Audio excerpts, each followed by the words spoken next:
கர்த்தருக்குள் பிரியமானவர்களே, ஆகஸ்ட் 3 இன்றைய பனித்துளிகளின் தலைப்பானது சோம்பலின் அப்பம். வசனம் நீதிமொழிகள் 31வது அதிகாரம் 10வது வசனம். குணசாலியான ஸ்திரியை கண்டுபிடிப்பவன் யார்? அவளுடைய விலை முத்துக்களை பார்க்கிலும் உயர்ந்தது. உலக பொதுமறை என அழைக்கப்படும் நூல் திருக்குறள். இதில் வாழ்க்கை துணை, நலம், அதிகாரம், 6 சிறந்த மனைவியின் பண்புகள் கொடுக்கப்பட்டுள்ளன. இல்லற வாழ்வில் கணவன் மனைவி இருவரும் ஒருவருக்கொருவர் உறுதுணையாக இருக்க வேண்டும் என்பது போன்ற சிறந்த பொருளுடைய குறள்கள் இடம்பெற்றுள்ளன. அதில் 56வது குறள், தற்காத்து தற்கொண்டார் பேணி தகை சான்ற சொற்காத்து சோர்விலான் பெண் என ஒரு பெண்ணின் குணநலன்கள் கூறப்பட்டுள்ளது. ஒரு பெண்ணானவள் தன் கற்பையும் உடல் நலத்தையும் காத்துக்கொண்டு தன் கணவரின் நலனில் அக்கறை செலுத்தி அவனை பேணி பாதுகாப்பாள். குடும்பத்திற்கு பெருமை சேர்க்கும் நற்பெயரை காப்பாற்றியும் எந்த செயலையும் சோர்வில்லாமல் செய்பவளே சிறந்த பெண் என கூறுகிறது.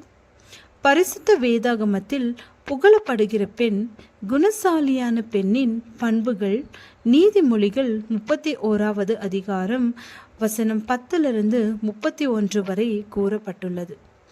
அவள் புருஷனுடைய இருதயம் அவளை நம்பும், அவன் சம்பத்து குறையாது.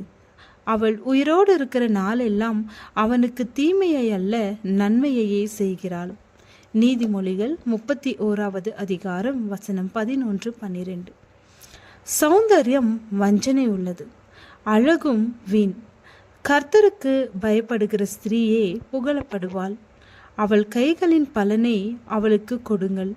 அவளுடைய செய்கைகள் வாசல்களில் அவளை புகழ கடவது. இப்படிப்பட்ட அநேக குணசாலிகளை நாம் வேதத்தில் காணலாம். ஆபிரகாம் ஈசாக்குக்கு பெண் பார்க்க தன் வீட்டில் உள்ளவர்களில் வயதில் மூத்தவனும் தனக்கு உண்டான எல்லாவற்றிலும் அதிகாரியுமாக இருந்த தன் ஊழியக்காரனை அனுப்பினார். தன் எஜமானாகிய ஆபிரகாமின் தேவனாகிய கர்த்தரிடத்தில் ஜெபித்து ஏற்று பெண்ணை தேர்ந்தெடுத்தார். ரெபேக்காள் மகாரூபவதியும் புருஷனை அறியாத கன்னியுமா இருந்தாள். ஆதியாகமம் 24வது அதிகாரம் 16வது வசனம். இப்படியே பூர்வத்தில் தேவனிடத்தில் நம்பிக்கையாயிருந்த பரிசுத்த ஸ்திரீகளும் தங்களுடைய புருஷர்களுக்கு கீழ்ப்படிந்து தங்களை அலங்கரித்தார்கள்.